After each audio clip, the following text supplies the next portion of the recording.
Hello, good evening. Welcome. This is Hot Edition where live from Yusabata Desawe Kanda, also live on Kesmi 107.1 in Tamale and beyond. We're live on W 93.5 in Wa and beyond. Your thoughts, views, comments, and opinions are welcome at 3FM 927 and read out to you and to the rest of the world this evening. A number of you also responding to the call by the president for a united approach to honoring the memory of these 8 fallen heroes as Ghana awaits the outcome of investigations to unravel the cause of Wednesday's helicopter crash. Hundreds of mourners flock to the Jubilee House to take part in a solemn floral tribute. We'll go there shortly and hear from Ghana's former High Commissioner to the UK, Ambassador Victor Smith, who's speaking to journalists right now. And then hell broke loose. I left the Jubilee House. I didn't want to stand there. I was feeling stressed. I had to go into my car for a while to calm down. Why should this happen to us at this time? So it's a major tragedy for our country.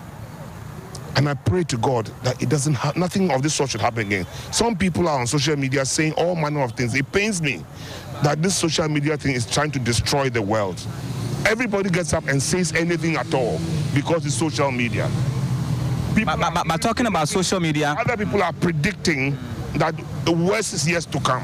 No. Who are they? Why? Yes, so talking about social media, one of the issues that has come up is about how we shouldn't politicize this. The Chief Justice was here earlier, makes that point. Dr. Baumia, Napo, and the rest of them. Do you share in those sentiments? No, when we say politicization, we're talking partisanship. Every time it is party A, party B. No, that's not what I'm talking about. What I'm saying is when somebody can open their mouth and say, the worst is coming. What is coming? Why do we live in a country we want to develop and make progress and people are preaching doom? Why? Some people say, oh, we said it was going to happen. Who are you? Are you God? Please, let us come together as a people, one people, and make progress. Is that what people are doing in America, predicting doom all the time? We shouldn't. What do you expect to be done? And a lot of, mostly the people who go into the pulpit, the preacher people, they go there and they are always, every end of the year, they're predicting who's going to die and who's going to be the why. Why don't we say, oh, we're going to make money as a nation and become bigger than we are? You should be preaching that rather than negative stuff all the time. And there's a competition who predicted what. Exactly. You've seen it in social media. And now others are predicting the worst to come. Why should we go through that as a people? If you said the Pope and the rest have said it, yes, it's sad. The president, it hurts me, that he's going through hell. He's suffering. He's suffering because these are his men, people he's working with. These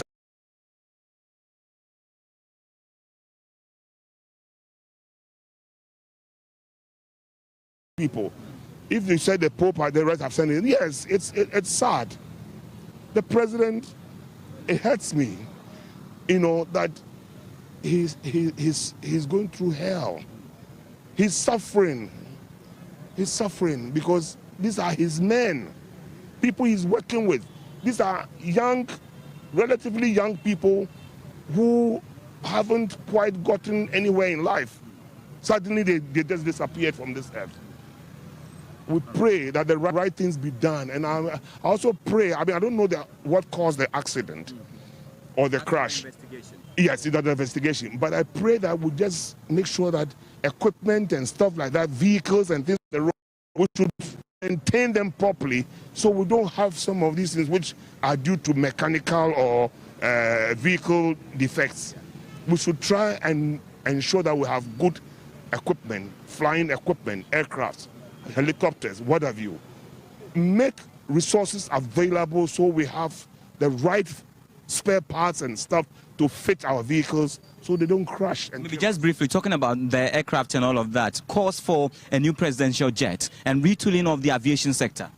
Look, if we need an aircraft, we should make sure that it is serviceable. It's an aircraft that will not go and crash us. The last thing we want, can you imagine if an accident involved the president? We will not be sitting here talking like this. There will be chaos in our country that somebody has gone and done it to the president.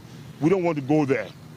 And we thank God that we're not in that situation, but we learn some lessons from what has happened to us as a people. Very tragic, very sad indeed. Thank you. Thank you very much. And so that has been Ghana's former High Commissioner to the United Kingdom, Victor Smith, has shared some great words. See, it is all one message, that the right measures be put in place, that we shouldn't record this again, ever again, going forward. And also the fact that this is not time. And also, even what he talks about, and so what it means is that all of those, once this happens, it is a big blow to him. Already you've had him, and the tendency by some prophets, some men of God, so to speak, to be sort of competing amongst themselves. There was one thing that came up earlier in the day about the need for the country to also support the president, because these are people to fill in the spot of the defense and the environment ministers. And so that is the message right now from here. Back to you in studio. That ceremony is taking place right now, and we have a number of people who have visited this particular site.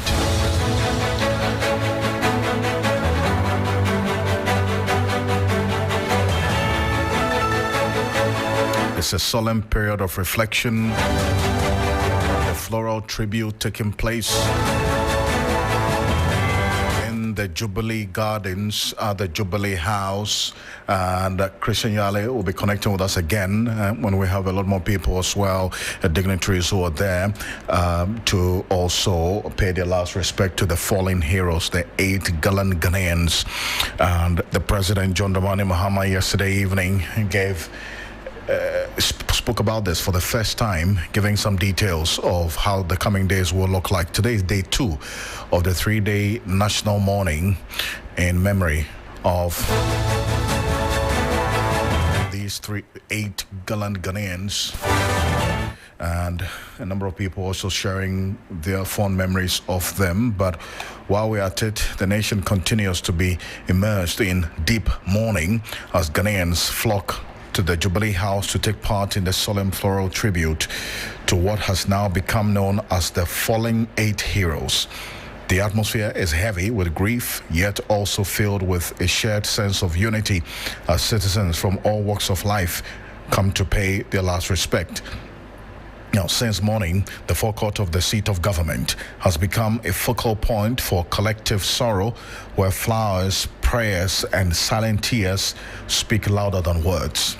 Our team of reporters at the Jubilee House, we've been hearing Christian Yale and also Komla Kluche will be connecting with us as we go on, but the investigations are progressing into the tragic incident, with authorities trying to piece together the circumstances that led to the fatal military helicopter crash. President Mahama, during a night broadcast last night, announced the setting up of a board of inquiry to establish the cause of the crash.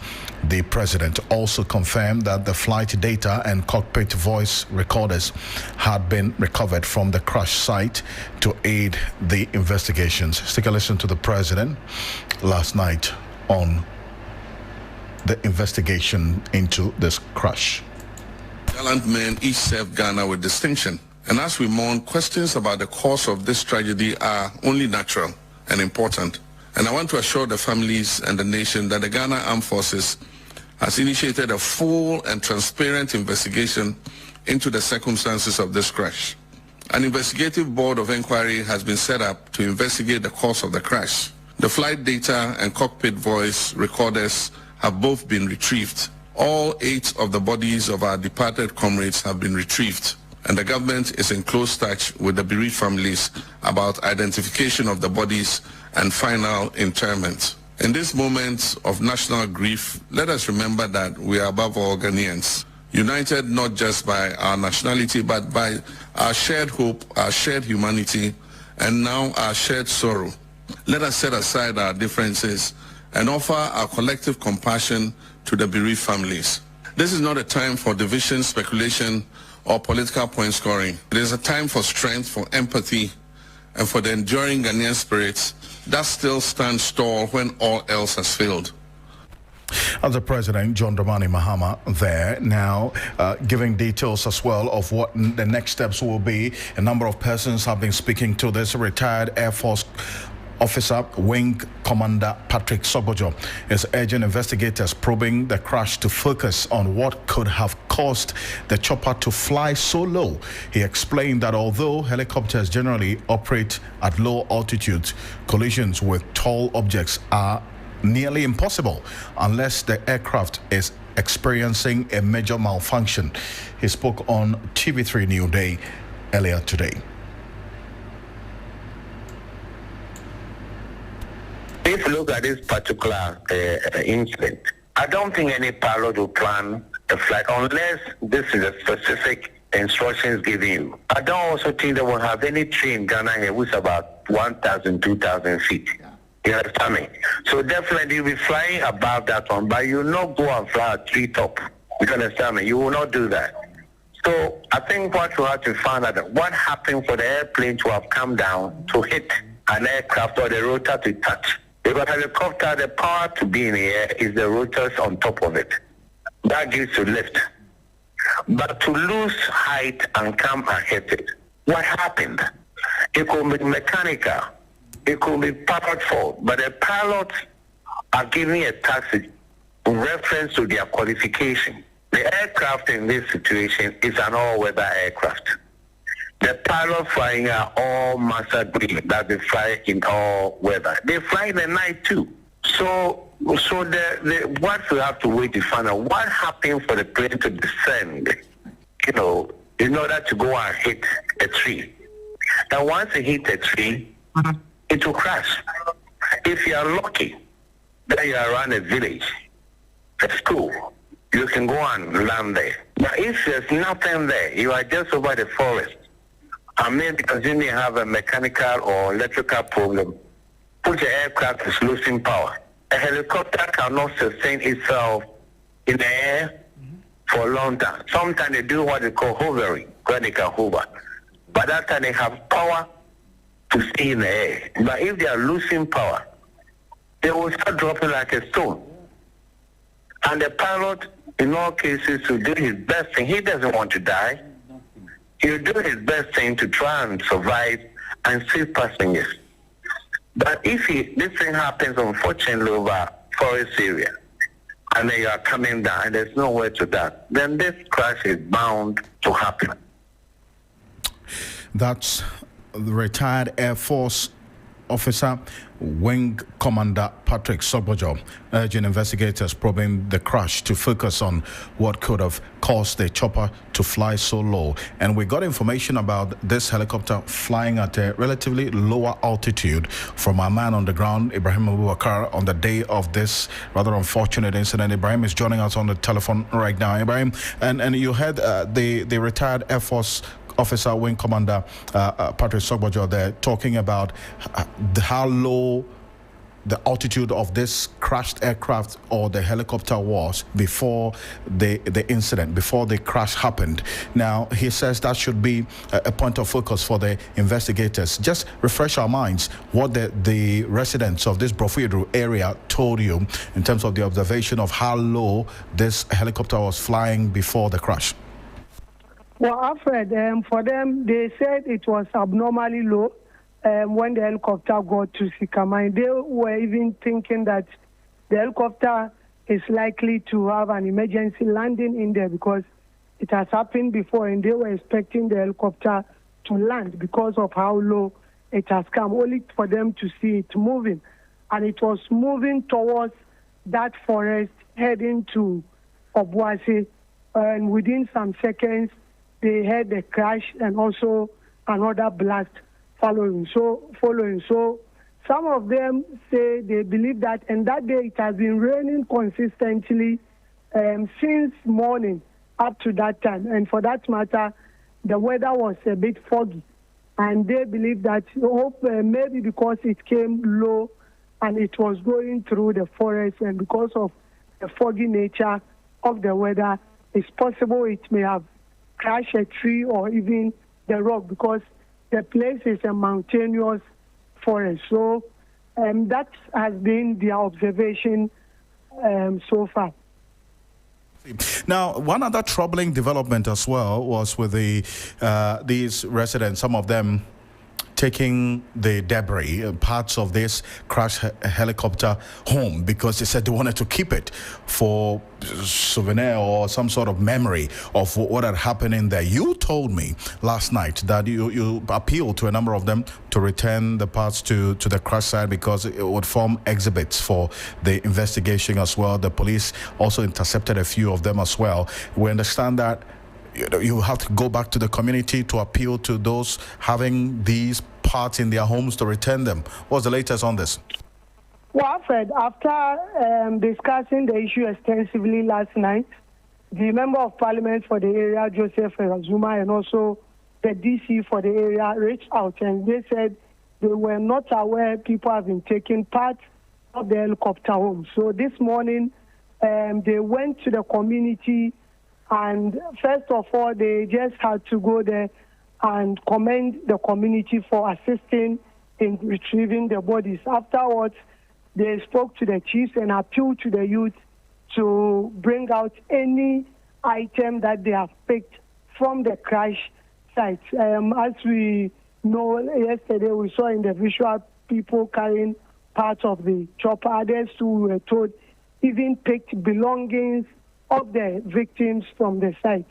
And after this engagement, in fact, the Member of Parliament confirmed that there were people who came forward who brought some of the items, and even to the extent of one person coming and handing over a watch that he picked from the crash site to them. So for now, they have handed the items to the military because as I speak to you, and security forces remain stationed in the community. They are still enforcing a strict ban on farming in nearby forest zones, and they are collecting all the debris, including all helicopter parts and also other critical evidence. We are told that they will be moving all those evidence to Accra for further investigation. But earlier we spoke to the Member of Parliament for the area, Joseph Azuma, and let's listen to what he has been saying. As a Member of Parliament, I came to Nananom, though we've been coming here since the day, but because it was an emergency situation, we didn't get the opportunity to meet Nananom and sit and decide on certain issues. So we came today to thank them for the cooperation that they've given so far. I think when it happened, they were the people who first went to the scene, and they really cooperated well. They gave us and the security all the necessary support. So I deem it fit and a very great honor to come and say thank you to them, and also then advise them for them to talk to those who pick something from or anything from the incident site, so that they'll bring them back.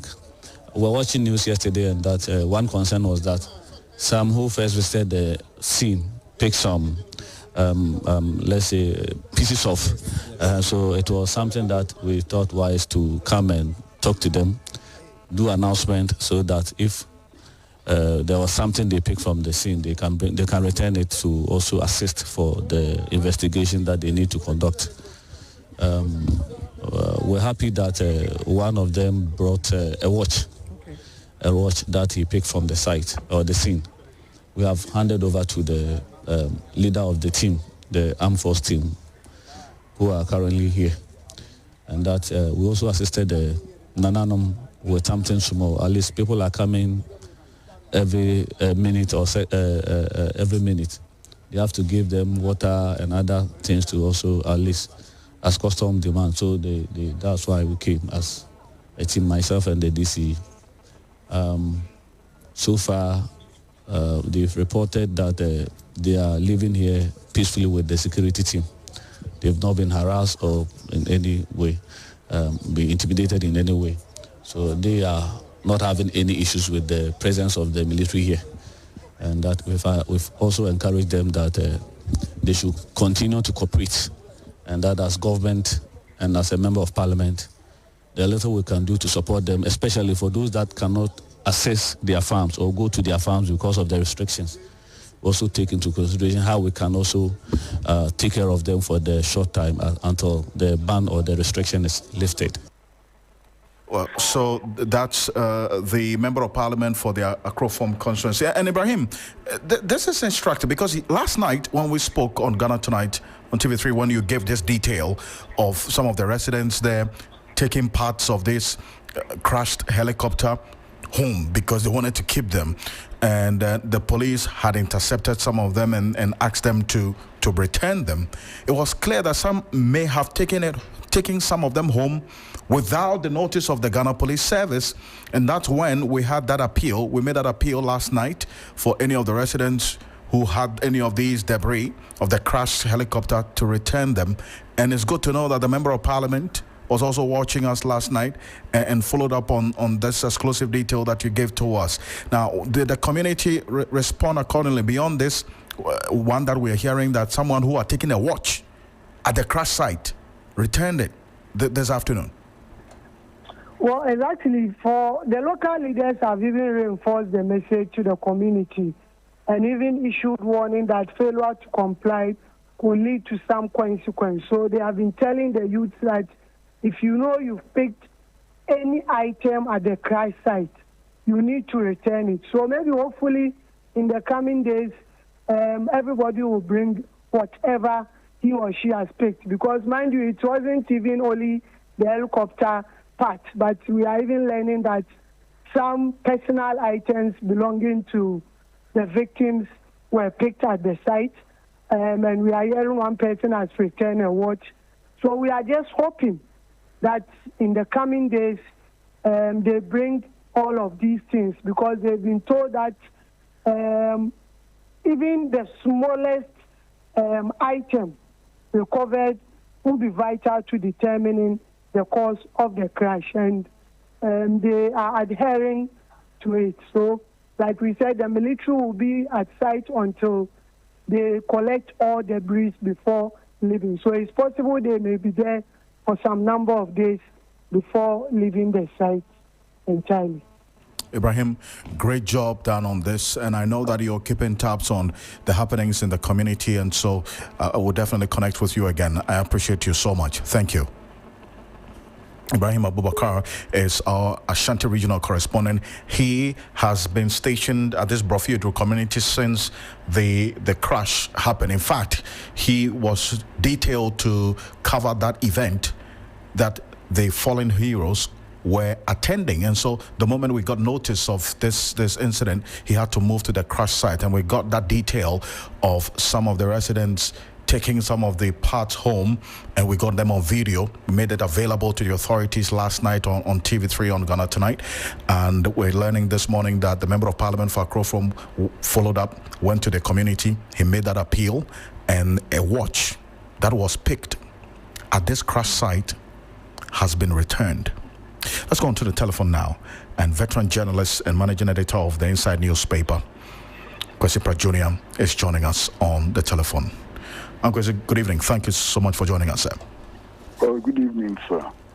It's good to have you. Now, I start off from where I just ended, hearing that now some of the residents in this Brofiedu community who, out of ignorance, picked some of the items they saw at the crash site home, have responded to the appeal that we've been making here on 3FM and TV3 that they should return them, because we had some of them captured on video by a correspondent who is in the area as we speak, spending the last 72 hours there, that they took some of these crushed parts of the helicopter home because they wanted to keep them. Uncle. I mean, under any circumstance, that is to be expected. A lot of people would like to keep some of the items as mementos. Others would like to keep some of them just for curiosity and so on. And it's important that when the appeal was made, these items have been returned. I do hope, or want to hope, that it would aid the authorities in the investigations. And it will help us all to establish the cause of the crash. So it's a good thing that they are returning these items. And I do know that these persons that we have lost, gallant Ghanaians who died in the line of duty you had direct connection to a number of them. If you could kindly share the fond memories that you had with likes of the late Dr. Omane Boama and Dr. Ibrahim Murtala Mohammed, please. Well, I knew quite a lot of them, and I knew them so personally. I knew Omane when he was president of the National Union of Ghana Students, at the time when he had a disagreement with the government over the disbursement of GET Fund. And we worked together. I assisted him. I was working with the newspaper, and I assisted him put his message across. It was also around that time that we formed the Committee for Joint Action, and we wanted to make sure that it didn't look like an NDC, outpost. We wanted it to look like a broad national organization. So we wanted people from the New Patriotic Party and other political parties to join us in forming the Committee for Joint Action. Omane then was a member of the New Patriotic Party. He was indeed a card-bearing member of the New Patriotic Party. And I sought permission from the other organizers and managed to persuade him to read the first press statement of the Committee for Joint Action. And that eventually led to his being recruited into the NDC. So I've worked very closely with him from about 2009, thereabouts, until his death. We worked very closely. He's a very hardworking gentleman, very dedicated, committed to the national cause. Even the fact that he could disagree with his own political party then and state so publicly is a statement about who he was and so on. So I've known Omane very, very well. Worked with him under many circumstances and so on. I've also known Murtala Mohammed quite well. Dr. Murtala Mohammed was a very good friend of mine. I knew him in his days at the university, and eventually he became a regular participant on some of the panel discussion programs that I was on. He was a regular feature on Alaji and Alaji, and also on the morning show of Pan-African Television. And he was very articulate, no doubt at all. He was very articulate and very passionate about the causes that he believed in. Murtala had a certain level of modesty, which was also quite inspiring. For example, you do know that he did not want to be referred to as honorable. He preferred the title comrade to honorable. And he spoke his mind. He was very articulate. He spoke his mind. He was very punctual when it came to participating in this program. Now, he did something which was very, very interesting for me. After he had been nominated, normally what happens is that people, when they get nominated for ministerial positions and so on, refuse to participate in radio programs. They want to keep away. They don't want any controversy and so on. But Murtala, after he had been nominated as minister in the current administration, kept coming. And one day I asked him why. And he said, well, being a minister was important, but it was not the most important thing in the world. And that he still wanted to participate in the discussion program. So he kept coming. And after his nomination, he continued coming and participating in the programs and so on. So I liked him. I liked him a lot. He was modest. He was deeply intellectual. And he loved his country and so on. So that's what I knew about Dr. Murtala Mohammed. The other person I knew quite well was Alaji Minuru, whom I met first as Northern Regional Minister. I visited Tamale to go and see A.B.A. Fuseni, who was then the deputy minister, and he introduced me to his boss, Minuru, who was the minister. And since then, we've been in touch. He's married to a friend's sister. And I've been to his house on several occasions. I've met him in several places. We have ate together. He's also a very nice gentleman, not very modest too. I mean, exceedingly modest. And it's a pity that we've had to lose him, at this time. I didn't even know that he was Deputy National Security Coordinator. I didn't know that at all, even though I knew that he was very, very influential in the National Democratic Congress and was very close to President John Dramani Mahama. I never knew that he had been appointed Deputy National Security Coordinator. You know, the last time I met him was about 3 months ago when we had lunch together. And he'll be greatly missed, you know. I also happen to know Dr. Sapon quite well, first as Ashanti Regional Minister, and anytime I visited Kumasi, I went to him and we had conversations about the national situation and so on. Eventually, he got transferred as Regional Minister, I think, for the Western or Central region. And even thereafter, I used to visit him. Of course, everybody who knows him knows that he was sober, he was committed to national aspirations, and he did his best. And it will surprise you that even though I kept in touch with him and so on, I didn't know that he was Deputy Chairman of the National Democratic Congress until he passed away. You know. So these are people that I knew quite well, engaged with on a number of occasions, and who feel their loss greatly. I've never met any of the Air Force officers and the soldiers involved in the crash. Never. But it's not important. Indeed. What is important is that they died serving Ghana, they died in the line of duty, and they died in the effort to deal with Galamsey, which has become a very huge menace, national menace, you know. I want to hope that they would not have died in vain. I want to hope that their death will spur us on to wage a relentless struggle against Galamsey, and that ultimately we'll be victorious in this fight against Galamsey, which has caused many problems for us. As we speak, over the last couple of years, cocoa production has gone down by more than 50%. And the experts say that one of the reasons why cocoa production has gone down so drastically is Galamsey. So we need to fight Galamsey with all the things that we can marshal, and we need to defeat Galamsey, at least in honor of these men who lost their lives in this helicopter crash.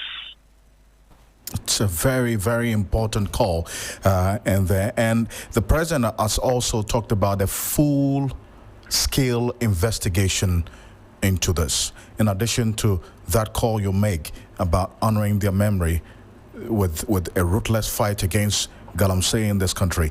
What are you expecting in the outcome of this particular investigation? In what form should it take, essentially?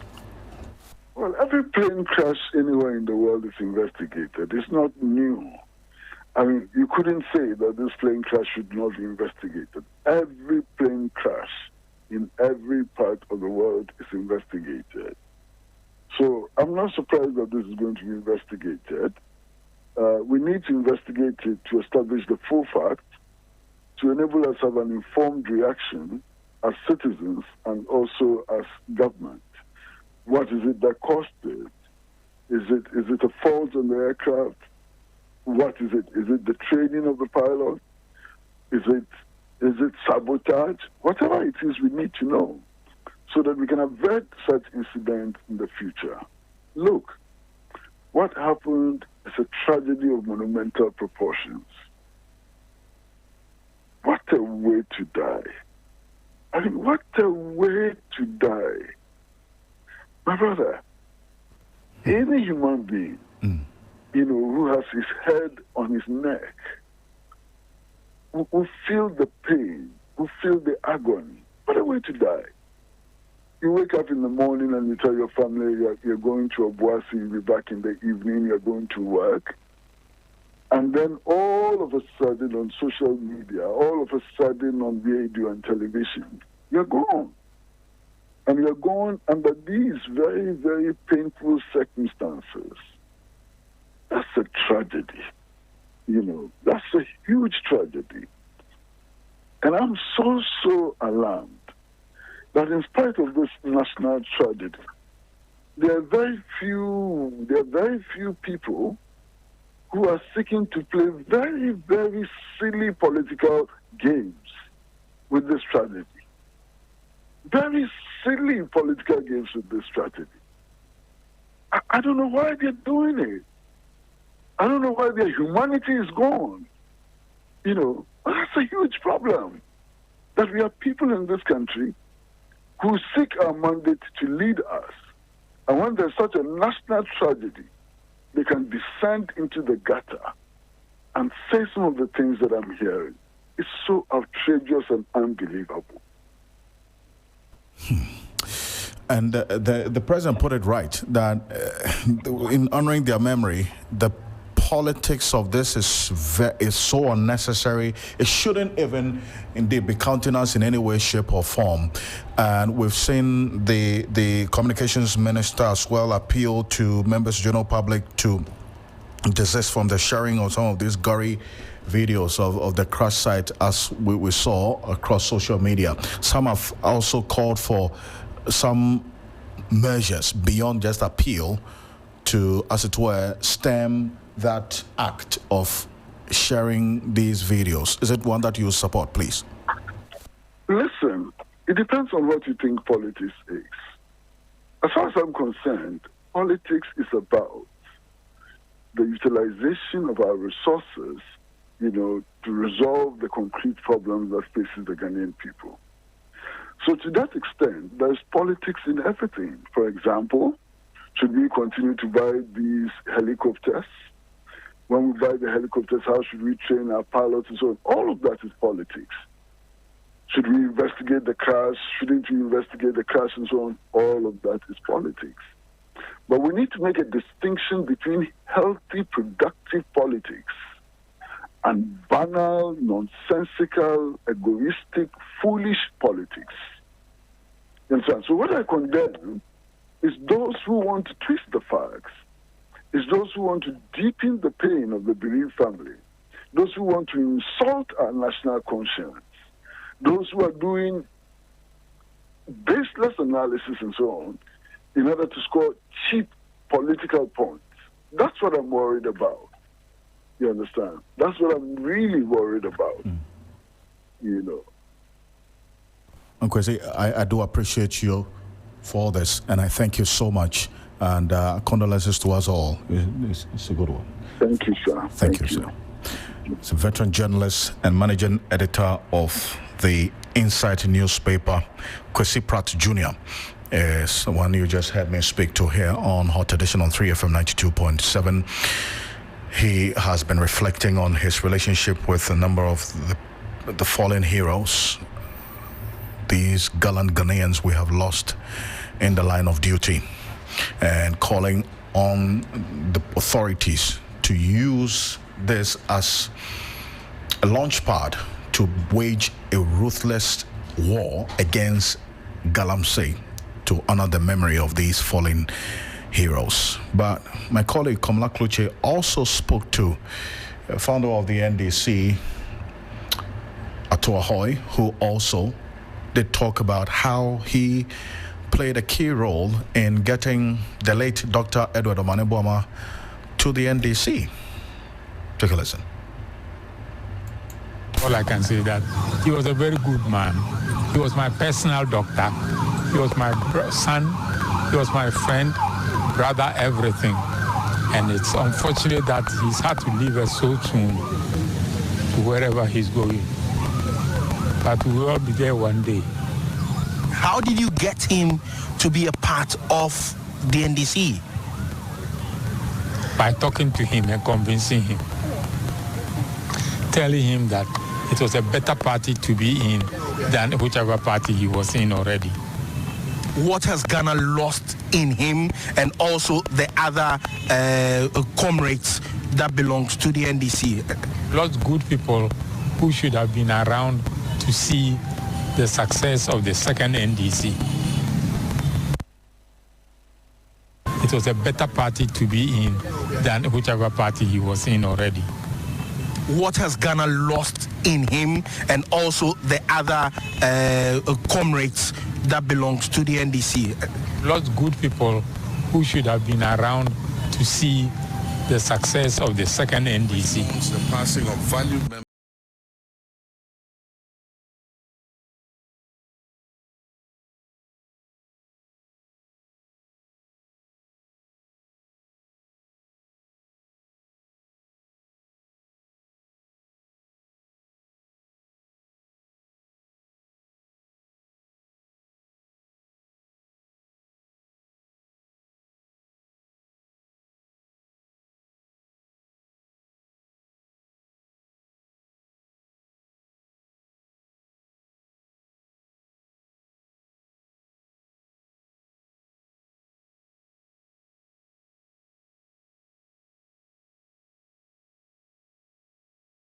On 3FM 92.7, also on Kesmi 107.1 in Tamale, and on W93.5 in Wa and beyond. Let's go on to the telephone. A security analyst who's been following how this crash has been unfolding in many ways, and the latest, topping it up with the update from the president's speech last night, and then also the full-scale investigation that has been launched into what could have led to this crash that has led to the death of 8 gallant Ghanaians in the line of duty. Richard Commando is joining us. Mr. Commando, good evening. Thank you for joining us. Thank you, Alfred. Last night when we spoke, you made that passionate appeal to the residents in this Brofidro, Sikaman area, who may have taken parts of this crashed helicopter home ignorantly, to return them. This evening, we're getting an update that the Member of Parliament did watch you last night. The Member of Parliament for the Akrofrom constituency, Joseph Azuma, followed up on that appeal, met the residents, appealed to them, and a watch that was taken from the crash site has been returned. Mr. Kumado. That's a good one. Kudos to him. He has done what is expected to be done. I think as a nation, our preparedness for national emergencies have not been put up properly. And it has created problems for us. Otherwise, right from day one, he is a local community authority. When the crash occurs and they are moving to the site, he should be one of the people who should be involved. Wherever he is, either he delegates somebody or he himself as an MP who speaks for the people should have been there. And they could have collaborated much better. Having said that, this is a good show, and we need to thank him, and we need to congratulate him, and we need to commend him. And all other MPs, assemblymen, BCEs, MCs need to learn from his good character, and I think we will take it from there. Now, in what form should the investigation take that the President talked about yesterday? Then you see, they are the frontline investigators who want to collaborate evidence. And so picking something from the crime site creates problems. And we all know it's a non-knowledge that the crime site could be contaminated and could be influenced negatively by people who entered and whatever form it took. So there we were asking the first responders who got to the site, where were the body bags and the issue about how our brothers were carried. However they were carried, in whichever form and nature, it has influence on the expected outcomes of the DNA and the forensic test. Because you know why? The investigators in South Africa are not only testing for identities of the 8 people, but they are also testing for specific outcomes that will take us to the nature of death and the manner of death, which will collaborate whatever is left off at crime site, which is the crime scene for now. So when you take something out of it, you create a problem for us. Even though the crime scene department of the Ghana Police Service, with their technical abilities, can't get to the scene and reconstruct the crime scene, taking something out of it will create problems. Now, to answer the question specifically, investigations are going to be on 4 levels.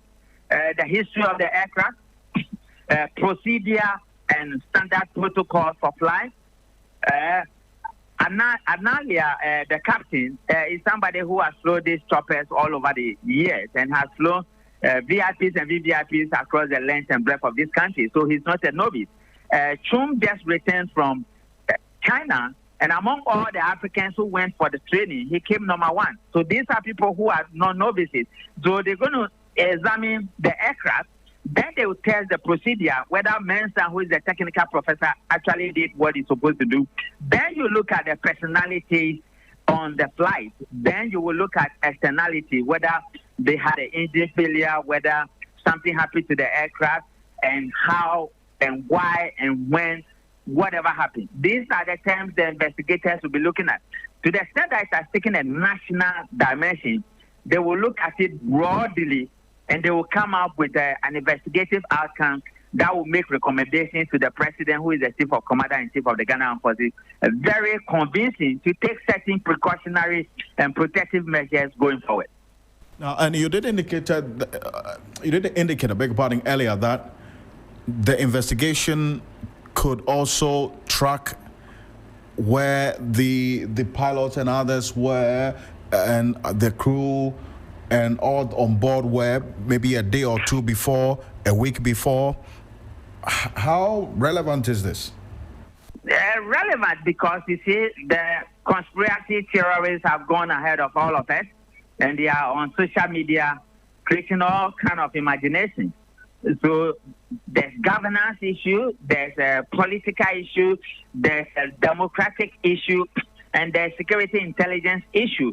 So you want to be clear, and you want your mind to be clear that there are no conspiracies, and there are no, suicidal missions, and there are no sabotarian people who want to get the chopper down because of specific people. And these are all prepositions and presumptions on the table. So for investigators, they will look at all this, and they will find out whether our brothers on the chopper, both the politicians and the crew members, do not have some specific tendencies and peculiar phenomena that affect their persona on the day and what actually happened. So I was happy again after that we found a black box. My uncle, Wing Commander Sogbajo, confirmed, and some other people confirmed, that this particular chopper has the two recording compartments. So the recorders will tell us the conversations in the among the pilots and whatever conversations was happening. Then we also pick the data conversation side of things before the black box, which will eventually be sent to the manufacturer. So this is the way we look at it, and we call it investigative touchable places, that you will touch as many places as possible and expand it. So when you are coming down to your conclusions and recommendations, you will tap yourself and say you have done a good job. I appreciate your thoughts on this as always. Thank you so much.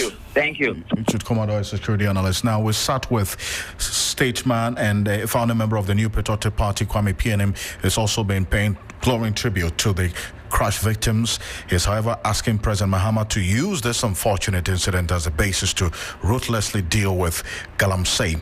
He spoke exclusively to Beatrice Edu earlier today. It's with a heavy heart that we hear of this national tragedy. I think our condolences first go to all of us as a nation, to our president and head of government, and to him as the commander-in-chief of the armed forces and the security agencies, and of course to the CDS and its commanders, especially the Air Force commander, for their losses. I know Dr. Omane Boama. I saw him first as a young, very eager, passionate student trying to enter politics. Him and Honorable Ablakwa started out with us as NPP aspirants, very strong for democracy and human rights. And Honorable Munuri used to come here. He was probably more passionate about the second coming of President Mahama than most of the used to come here in this house. This house. He's a personal friend. He used to come here. So it's a great loss, nationally, personally. And our condolences also go to our friends and colleagues of the NDC. It is not easy to lose a political associate, so our sympathies go to them. And for me, the litmus test for the second coming of President Mahama is how he tackles and resolves the Galamsey issue. And the fact that these people of government and military personnel lost their lives in trying to go and listen and to resolve this problem is significant. It should turn all our attention to this problem. It poses an existential threat to the people of Ghana. The world is losing water. Water is going to become very critical. And if we pollute our waters, there will be no water for us to drink. Already, women get pregnant, spend 9 months, and are giving birth to deformed babies. Women are having their reproductive systems and genes messed up by the pollution in the waters. Young people are dying of kidney problems. We cannot continue to let Galamsey go on. What is the most important how he deals with this one? The existential threat to Ghana now, 2025, is Galamsey. It's polluting our waters. We've lost about 50% of the production in cocoa because people are cutting their cocoa farms to do Galamsey. When we lose cocoa as an export crop, because soon the Americans are going to say that the arsenic residue and the mercury residue, heavy metal residue in our beans are such that they won't buy it. We would have lost one export. We have 3 exports: gold, cocoa, oil. We would have lost cocoa. Okay? So it's an existential threat. If you don't have water, you can't drink water. Maybe people in government can afford Evian water to drink. What about to wash? What about to bath? If you travel across Ghana now, it's disgraceful. All our waters are like chocolate drink, brown, dying. A lot of them are dead. There's no fish going through our waters. It's an existential threat, and the president should focus on it and resolve it. And this loss is a strong reminder that this problem needs to be tackled and resolved. We had suggested that there should be a complete freeze, a 3-month, 6-month freeze on all non-industrial gold mining, so that a presidential commission is set up to look into it. And once they come out, they will have social response. How do we solve the social problems from this? How do we solve the medical problems? How do we solve the agricultural problems? So it is critical. And this accident has forced all of us to refocus on it. And this subject. That's statesman and founding member of the New Patriotic Party, Kwame PNM there. So live here on Hot Edition. We're back after this quick break with the latest in the world of business. This is Michael Osai standing by.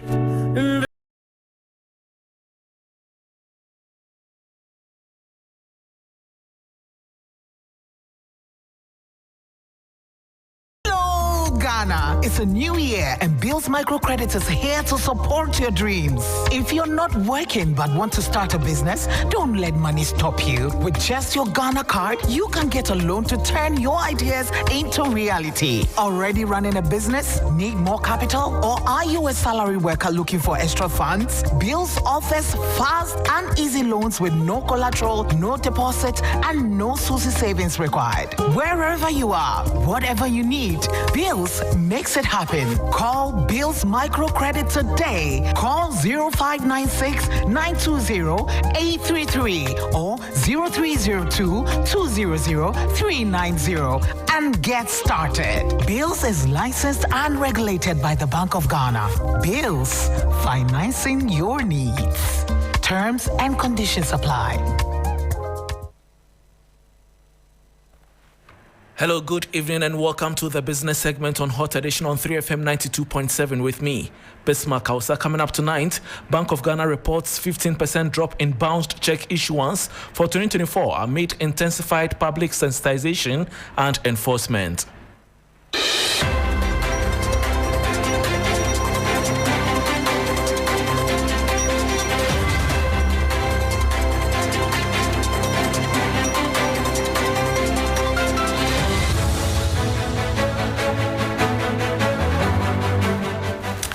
Thanks for your company. Now to the details. The Bank of Ghana's 2024 credit reporting data has revealed a significant decline in the issuance of bounced checks, also known as DAT checks, with cases falling by over 15% compared to 2023.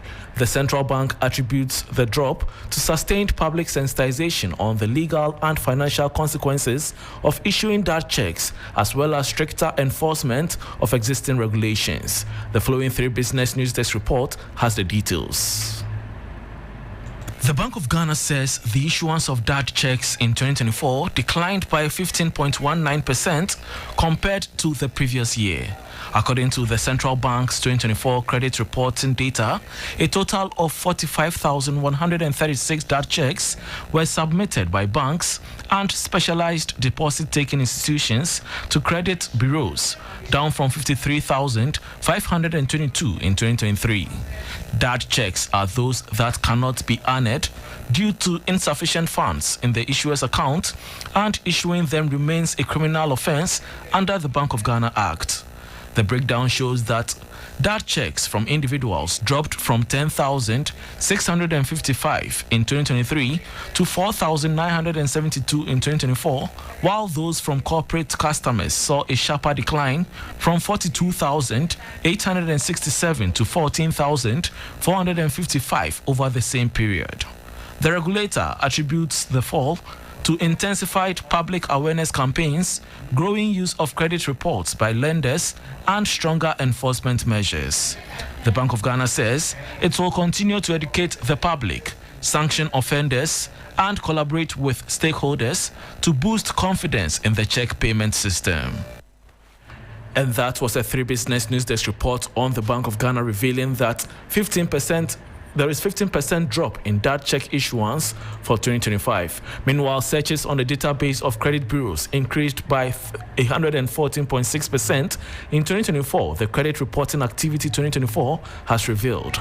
According to the report, these searches were conducted by financial institutions and other authorized users of the credit reference system.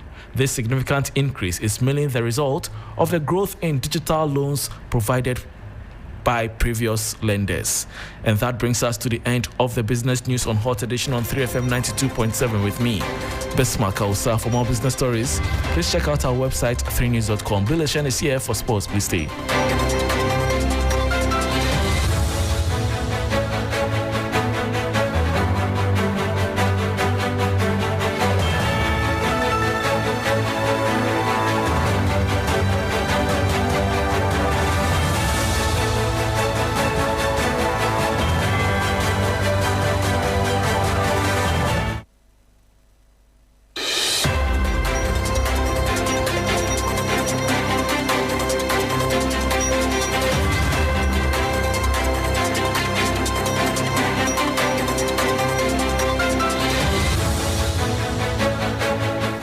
Hello there, good evening and welcome to the sports segment here on the 3FM Hot Edition. My name is Bill Ishen and we are going to talk about a breaking story that just came in. A statement from Barcelona's goalkeeper Marc-Andre ter Stegen following some speculation about his injury.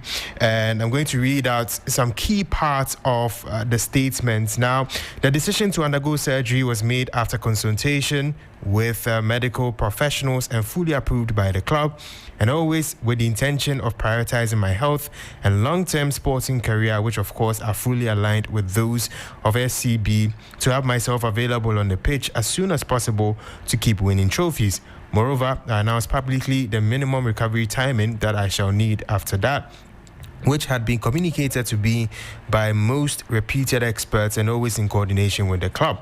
I would also like to clarify, in light of certain speculation, that all the club's signings and contract renewals were completed prior to my surgery, and therefore at no point could I consider that my unfortunate circumstances with the new surgery I had to undergo would be necessary for the registration of other colleagues who I greatly respect and look forward to share the local room with for many seasons. Any alternative interpretation seems both unfair and inaccurate to me. And so, according to multiple reports, Ter Stegen has been relieved of his duties as Barcelona's captain, and following his injury, and also, for some context, he previously announced that his back injury would require a timeline of 3 months recovery, whilst Barcelona